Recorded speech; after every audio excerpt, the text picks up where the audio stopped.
শাহজাহান ও মমতাজ মহলের প্রেম কাহিনী ইতিহাসের অন্যতম বিখ্যাত এবং চিরস্মরণীয় ভালোবাসার গল্প।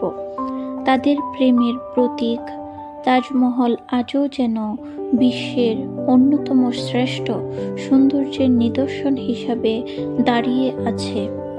তাদের প্রথম দেখা ও প্রেমের শুরু হয়েছিল ১৬০৭ সালে এক মেলায়।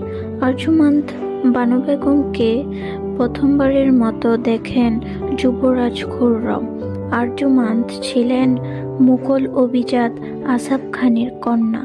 যুবরাজ খুররম তার সৌন্দর্য ও কোমল স্বভাব দেখে মুগ্ধ হন এবং তিনি তখনই মন স্থির করেন যে তিনি হবেন তার জীবনের সঙ্গী। ১৬১২ সালে রাজকীয় আয়োজনের মাধ্যমে তাদের শুভ বিবাহ সম্পন্ন হয়।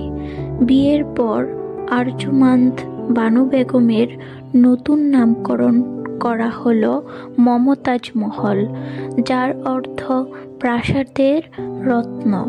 মমতাজ মহল ছিলেন শাহজাহানের প্রিয়তমা স্ত্রী।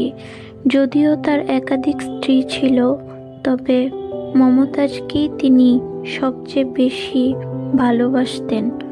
তাদের ঘর আলোকিত হয়ে ১৪টি সন্তান জন্ম হলো। তাদের সম্পর্ক শুধু রাজকীয় নয়, বরং ভালোবাসায় ভরপুর ছিল। দুঃখজনক পরিণতি হল ১৬৩১ সালে মমতাজ মহল ১৪তম সন্তান জন্ম দিতে গিয়ে কঠিন প্রসব যন্ত্রণায় মারা যান। মৃত্যুর আগে তিনি শাহজাহানকে ৩টি প্রতিশ্রুতি দিয়ে যান। ১. তিনি যেন আর বিবাহ না করেন। ২. তার সন্তানদের ভালোভাবে লালন পালন করা। ৩. তার ভালোবাসার স্মৃতি রক্ষাতে কিছু নির্মাণ করা। মমতাজের মৃত্যুতে শাহজাহান এতটাই শোকাহত হন যে তিনি দীর্ঘদিন নিজেকে একা করে ফেলেন।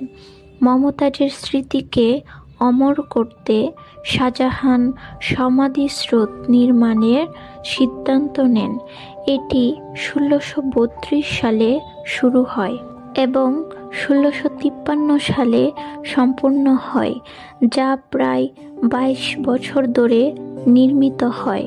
সাদা মার্বেলের এই অপরূপ স্থাপত্যকৃতি আজও বিশ্ববাসীর বিস্ময়ের কারণ।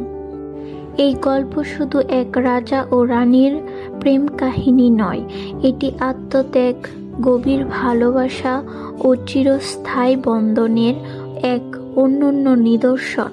তাজমহলটি আজও সেই প্রেমের সাক্ষী হয়ে দাঁড়িয়ে আছে ও থাকবে। এই প্রেম কাহিনী যদি আপনাদের কাছে ভালো লাগে তাহলে একটি লাইক ও শেয়ার করবেন।